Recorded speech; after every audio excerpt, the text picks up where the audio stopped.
तो एपिसोड की स्टार्टिंग में दिखाया जाता है कि हॉबिन डकहुआ के लिखे हुए रैप को उस म्यूजिक ऑडिशन में गाता है और अब वह रैप वहां पर सभी लोगों को काफी ज्यादा पसंद आता है। वहीं पर म्यूजिक कंपनी का ओनर हॉबिन से काफी ज्यादा खुश होता है और वह अपने असिस्टेंट से पूछता है कि क्या इसके बाद हमें कोई और भी ऑडिशन लेना है। उसका असिस्टेंट उसे बताता है कि हॉबिन के बाद एक और लड़का भी लाइन में लगा हुआ है। अब वह ओनर डकहुआ के फॉर्म को देखता है और उसकी फोटो देखते ही वह उसे लेने से मना कर देता है। दूसरी ओर डकहुआ एक कमरे में बैठा रैप की प्रैक्टिस कर रहा होता है। तभी असिस्टेंट उस जगह पर आता है और डकहुआ से बोलता है कि हमने इस जगह पर अपना सिंगर चुन लिया है, तो तुम अब यहाँ से जा सकते हो। जो सुनते ही डकहुआ उस पर्सन से रिक्वेस्ट करने लगता है कि उसे वह लोग इस जगह पर गाने का बस एक मौका दे, उन लोगों को उसका गाना जरूर पसंद आएगा। तभी ओनर उस जगह पर आता है और डकहुआ से बोलता है कि हमें हमारा रैपर मिल चुका है, तो तुम अगली बार ट्राई करना। वहीं हॉबिन डकहुआ के लिखे गए रैप को गाकर उस जगह पर सिलेक्ट हो चुका होता है, जो देखकर डकहुआ को बहुत बुरा लगता है। अब हमें दिखाया जाता है कि डकहुआ बस में काफी उदास बैठा अपने घर की ओर जा रहा होता है। वहीं वह सोच रहा होता है कि इस दुनिया में टैलेंट की कोई कदर नहीं है, सब लोग तुम्हें तुम्हारे लुक को देखकर जज करते हैं और मैं इस जगह पर चाहे कितनी भी मेहनत क्यों न कर लूं, हमेशा मेरे साथ ही बुरा होता है। और अब वह अपनी फीलिंग्स को रैप में कन्वर्ट करके उस जगह पर लिखने लगता है। तभी चलती हुई बस अचानक से ही रुक जाती है, जिससे डकहुआ के पास खड़ी एक लेडी नीचे गिरने लगती है। अब यह देखकर डकहुआ उस लेडी को वहां पर बैठने के लिए बोलता है, पर वह लेडी डकहुआ को देखते ही डर जाती है और डकहुआ को भद्दा बोलते हुए वहां से चली जाती है। जो सुनकर बस में बैठे सभी लोग डकहुआ का मजाक उड़ाने लगते हैं। वहीं यह सब सुनकर डकहुआ को बहुत बुरा लग रहा होता है। अब हमें दिखाया जाता है कि डकहुआ रात में सोने से पहले उस जगह पर रैप लिख रहा होता है। वहीं बगल में ही उसकी दादी सो रही होती है। अब डकहुआ उन्हें देखते हुए बोलता है, अब आपको इस जगह पर बस कुछ दिनों और इंतजार करने की जरूरत है, मैं यहाँ पर आपके सभी सपने जरूर पूरा करूंगा। अब दिखाया जाता है कि अगले दिन स्कूल में एक जगह पर खड़ा डकहुआ स्कूल फेस्टिवल के एक पोस्टर को देख रहा होता है। तभी उस जगह पर यनसुक की एंट्री होती है और अब उसे देखते ही सभी लड़कियां उसकी तारीफ करने लगती है। तभी यनसुक डकहुआ को देखता है और उसके पास आते हुए उससे बोलता है कि तो तुम इस जगह पर अकेले खड़े होकर क्या कर रहे हो। अब यनसुक को डकहुआ से बात करते हुए देखकर वहां खड़ी लड़कियां आपस में बात करने लगती है कि यह डकहुआ जैसे लूजर के साथ बात क्यों कर रहा है। तभी दूसरी लड़की बोलती है, ऐसे नमूनों से दोस्ती करने के अपने ही कुछ फायदे होते हैं, इनसे दोस्ती करके तुम अपने जो चाहो वह काम इनसे करवा सकते हो। वहीं डकहुआ यह सब बातें सुन रहा होता है।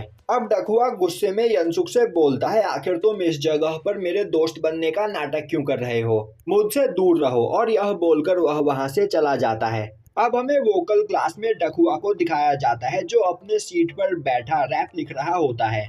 तभी उस जगह पर हॉबिन डकहुआ को लात मारकर नीचे गिरा देता है और बोलता है, मैंने तुझसे कितनी बार कहा है कि मेरे सामने हीरो बनने की कोशिश मत किया कर, और तू यह जो लिखता रहता है इसका कोई फायदा नहीं। इस जगह पर तेरी शक्ल ही इतनी गंदी है कि वह लोग तुझे ऑडिशन देने ही नहीं देंगे। और अब हॉबिन और उसके सभी दोस्त डकहुआ का मजाक उड़ाने लगते हैं। डकहुआ हॉबिन के पैर के नीचे से अपनी डायरी वापस लेने की कोशिश करता है। तभी हॉबिन उसे किक करके दूर फेंक देता है और बोलता है, अपनी औकात में रह। अब हमें दिखाया जाता है कि स्कूल खत्म होने के बाद डकहुआ स्कूल फेस्टिवल के पोस्टर के सामने खड़ा होता है। वहीं पोस्टर के नीचे एक सिंगिंग कंपटीशन का भी पोस्टर मौजूद होता है और अब डकहुआ उस सिंगिंग कंपटीशन में पार्टिसिपेट करने के लिए वहां का फॉर्म ले लेता है। अब डकहुआ स्कूल से वापस घर जा रहा होता है। तभी वह रास्ते में अपनी दादी को फूड स्टॉल लगाए हुए देखता है। डकहुआ को देखते ही उसकी दादी उससे पूछने लगती है, कहीं उसे भूख तो नहीं लगी, वह इस जगह पर बैठकर कुछ खा ले। डकहुआ मना कर देता है क्योंकि उसकी दादी उस फूड को बेचकर पैसे कमाती है, इसीलिए वह उस फूड को खाना नहीं चाहता था। तभी हॉबिन उस जगह पर अपने दोस्तों के साथ आ जाता है और डकहुआ को पकड़कर बोलता है, तो क्या तू इसी जगह पर रहता है। अब हॉबिन और उसके दोस्तों को देखकर डकहुआ की दादी को लगता है कि यह डकहुआ के दोस्त है और अब वह उन्हें देखकर उन्हें खाना ऑफर करती है। जो सुनते ही वह तीनों उस जगह पर बैठ जाते हैं और बुरी तरीके से खाना खाने लगते हैं। और थोड़ी ही देर में वह स्टॉल में मौजूद पूरा खाना खा जाते हैं। वहीं वह आपस में बात कर रहे होते हैं, कहीं बाद में हमें इस खाने के पैसे तो नहीं देने पड़ेंगे।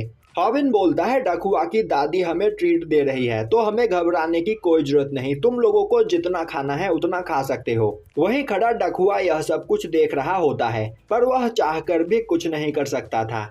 और अब वह लोग पूरा खाना खत्म करने के बाद उस जगह से जाने लगते हैं। तभी डकुआ की दादी उन्हें रोकती है और बचा हुआ खाना भी उनके लिए पैक कर देती है और बोलती है, अगर तुम्हें घर जाकर भूख लगे तो इसे खा लेना। और अब हॉबिन और उसके दोस्त वहां से जाते हुए बोलते हैं, दादी आपका खाना काफी ज्यादा अच्छा था, तो हम यह खाना खाने के लिए आते रहेंगे। और अब वह सभी लोग वहां से जाने लगते हैं। वहीं जाते हुए वह उस पैक किए हुए खाने को फेंक देते हैं, जो देखकर डकुआ को काफी बुरा लगता है। अब अगले दिन डकुआ स्कूल आता है तो वह देखता है कि हॉबिन और उसके दोस्तों ने ब्लैक बोर्ड पर डकुआ की दादी के खाने की काफी बुराई लिख रखी होती है। वहीं वह चिल्ला चिल्लाकर बोल रहे होते हैं कि वह कभी भी डकुआ के स्टॉल पर खाना खाने के लिए न जाए, उनका खाना सबसे घटिया होता है। वहीं डकुआ यह सब एक जगह से खड़ा होकर देख रहा होता है। तभी हॉबिन उसके पास आते हुए बोलता है, रास्ते में क्यों खड़ा है मोटे, मेरे सामने से हट जा। और अब वह उसे धक्का देकर नीचे गिरा देता है। अब दिखाया जाता है कि यनसुक कैंटीन में खाना ले रहा होता है। तभी वह देखता है कि हॉबिन और उसके दोस्त वहां पर डकुआ को बुरी तरीके से मारते हुए बुली कर रहे होते हैं। और हॉबिन डकुआ को इसीलिए मार रहा होता है क्योंकि उसे पता चल चुका होता है कि डकुआ भी स्कूल फेस्टिवल के सिंगिंग कंपटीशन में पार्टिसिपेट करना चाहता है। और अब वह डकुआ के एप्लीकेशन फॉर्म को फाड़ देता है और बोलता है कि तू मुझसे बराबरी करने की कोशिश मत कर, वरना मैं तुझे जान से मार दूंगा। वहीं खड़ा यनसुक यह सब कुछ देख रहा होता है। तभी जीहो बोलता है, यनसुक तुमसे दोस्ती होने से पहले सभी लोग मुझे भी इसी तरह ट्रीट किया करते थे। वहीं खड़ा यनसुक सोच रहा होता है, मैं इस स्कूल में इसीलिए आया था क्योंकि दूसरे स्कूल में मेरी भी यही हालत थी, और इस जगह पर आकर मुझे पता चला कि हर जगह पर ऐसे कमीने इंसान मौजूद होते हैं जिन्हें कमजोरों को परेशान करने में मजा आता है। अब हॉबिन डकुआ को मारते हुए उसके लिए खाना लाने के लिए बोलता है। डकुआ चुपचाप उनके लिए खाना लेकर आता है और अब वह उसे मारते हुए पानी लाने के लिए भेज देता है। और अब जैसे ही डकुआ हॉबिन के पास पानी लेकर आता है, हॉबिन उसे नीचे गिरा देता है और उसकी बेइज्जती करने लगता है। अब यह देखकर यनसुक के सब्र का बांध टूट जाता है और वह अपनी प्लेट जीहो को देते हुए बोलता है, मैं 2 मिनट में वापस आया। वहीं हॉबिन डकुआ को बुरी तरीके से मार रहा होता है। तभी यनसुक उसके सामने जाकर खड़ा हो जाता है। अब उसे देखते ही हॉबिन बोलता है, आखिर तुम दोनों यहाँ पर क्यों आए हो। अब यनसुक अपने बगल में देखता है तो उसके साथ होंगजे भी खड़ा होता है। तभी हॉबिन के दोस्त बोलते हैं, यनसुक हमने तुझसे पहले क्या कहा था, अगर अगली बार तू हमारे सामने आया तो हम तुझे बुरी तरीके से मारेंगे, तो अब पिटने के लिए तैयार हो जा। तभी जिनसोंग भी आकर यनसुक के साथ खड़ा हो जाता है और बोलता है, चलो फिर देखते हैं इस जगह पर कौन पिटने वाला है। तभी मिजिन बोलती है, जिनसोंग आखिर तुम क्या कर रहे हो। जिनसोंग बोलता है, तुम परेशान मत हो, मैं इस जगह पर फाइट नहीं करूंगा। यनसुक बोलता है, हॉबिन मैं इस जगह पर डकुआ को अपने साथ ले जा रहा हूँ, तो क्या तुम्हें इससे कोई प्रॉब्लम है। तभी हॉबिन बोलता है, क्या तुझे पता है कि तू इस जगह पर कितनी बड़ी गलती कर रहा है। तभी वहां पर वास्को की एंट्री होती है जो बोलता है, हॉबिन क्या तुझे पता है कि तू किसके सामने खड़ा है।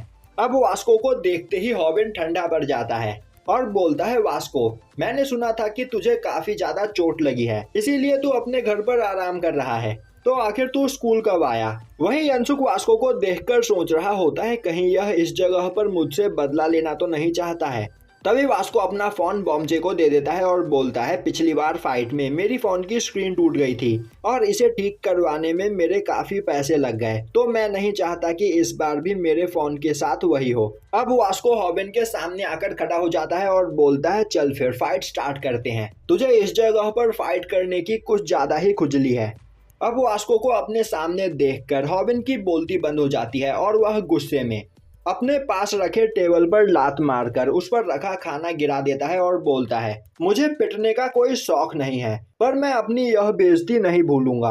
और यह बोलते हुए वह वहां से चला जाता है। अब यनसुक वास्को और जिनसोंग को एक साथ देखकर वहां मौजूद सभी लोग काफी हैरान होते हैं और बोलने लगते हैं। अगर यह तीनों इस जगह पर एक साथ है तो इनका सामना कोई भी नहीं कर सकता है। अब यंसुक पिछली बार के लिए वास्को से माफी मांगने लगता है। तभी वास्को बोलता है, आखिर तू डकुआ को बचाने के लिए आगे क्यों आया? यंसुक बोलता है, मैं बस इसकी मदद करना चाहता था। वास्को बोलता है, तो अच्छा, तू यह दिखाना चाहता है कि तू एक नाइस पर्सन है।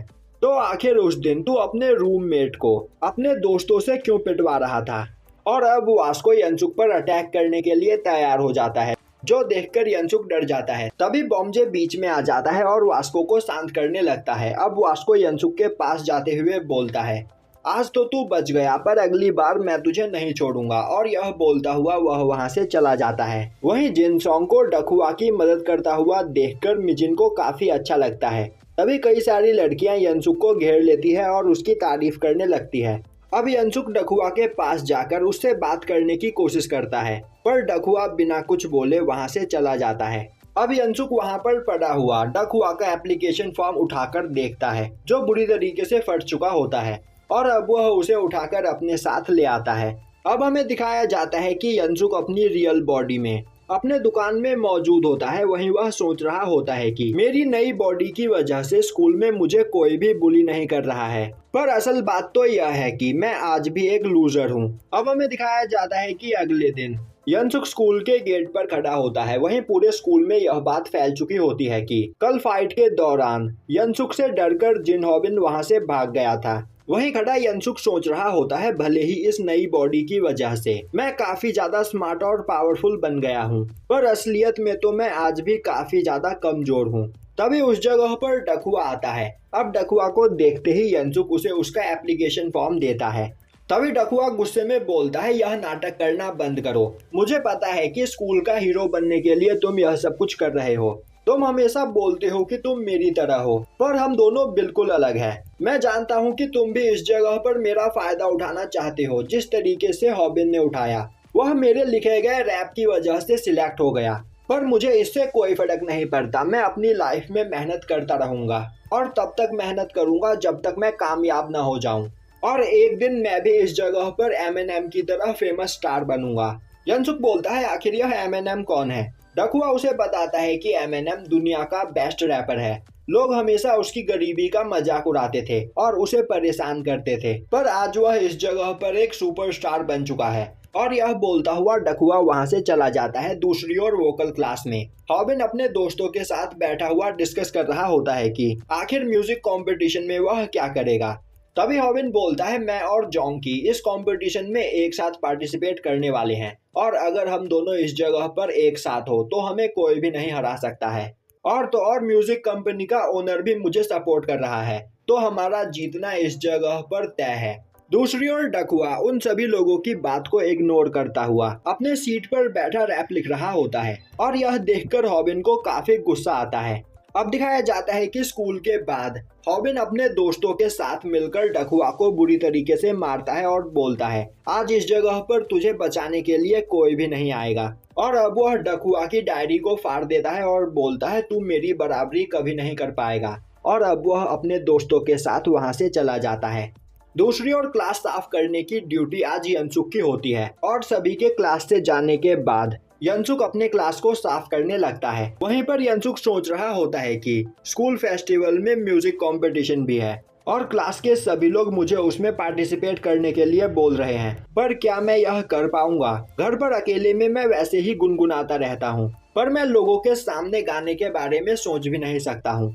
और अब उसे याद आता है कि पिछले स्कूल में जब भी उसके बुली उसे परेशान किया करते थे, वह घर वापस आने के बाद गाना गाया करता था, जिससे उसे अच्छा फील होता था। वहीं उसके गाने को सुनकर उसकी मॉम हमेशा कहा करती थी कि वह एक अच्छा सिंगर बन सकता है। और अब अपनी मॉम के बारे में याद करके यंसुक को बहुत बुरा लगता है, क्योंकि जब वह अपनी मॉम के साथ रहता था तब उसने मॉम की बिल्कुल भी रिस्पेक्ट नहीं की। दूसरी ओर डकुआ की हालत काफी ज्यादा खराब होती है और वह सोच रहा होता है, भले ही इस जगह पर मैं कितनी भी मेहनत क्यों न कर लूं, मेरा कुछ नहीं हो सकता है, मैं कभी भी एमिनेम नहीं बन सकता हूँ। दूसरी ओर यंसुक डकुआ के उस फॉर्म को देख रहा होता है और अब उसे याद आता है कि इस जगह पर सभी ने हमेशा डकुआ का फायदा ही उठाया है, जिस बारे में सोचकर उसे बहुत बुरा लगता है। और अब वह अपने दुख को कम करने के लिए उस जगह पर गाना गाने लगता है। अब यनसुक के गाने की आवाज डकहुआ सुनता है। वहीं यनसुक की आवाज में काफी ज्यादा दर्द होता है, जिसे सुनकर डकहुआ उसकी ओर खिंचा चला आता है। और अब वह क्लास में आकर देखता है कि वह गाना यनसुक गा रहा होता है, जो देखकर वह काफी हैरान होता है। अब डकहुआ को देखते ही यनसुक काफी घबरा जाता है। वहीं यनसुक का गाना सुनने के बाद डकहुआ के आंखों में आंसू होते हैं। तभी यनसुक डकहुआ को उसका एप्लीकेशन फॉर्म देता है। अब डकहुआ यनसुक से पूछता है कि क्या यनसुक उसके साथ म्यूजिक कंपटीशन में पार्टिसिपेट करेगा। यह सुनकर यनसुक को काफी अजीब लगता है और यहीं पर यह एपिसोड खत्म हो जाता है।